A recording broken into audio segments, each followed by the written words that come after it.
পাকুয়াহাটে কড়া নিরাপত্তায় পঞ্চায়েত গঠন, কড়া পুলিশ নিরাপত্তায় বামনগোলায় পাকুয়াহাটে গ্রাম পঞ্চায়েত বোর্ড গঠন করলেন বিজেপির দাবি নিজেদের 10 জন ও তৃণমূলের 6 জন সদস্যের সমর্থনে তারা ক্ষমতায় এসেছে। নতুন প্রধান সোনালী সরেন এবং উপপ্রধান রাখি বিশ্বাস নির্বাচিত হয়েছেন।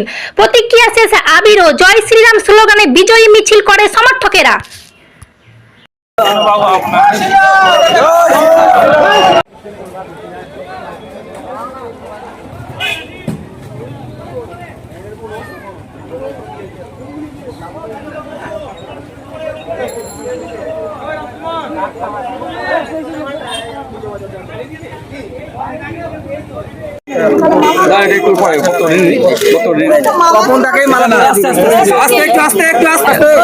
সরকার পরিবর্তনের পর তো অঞ্চল দখল হলো, কিভাবে কি করলেন আজকে?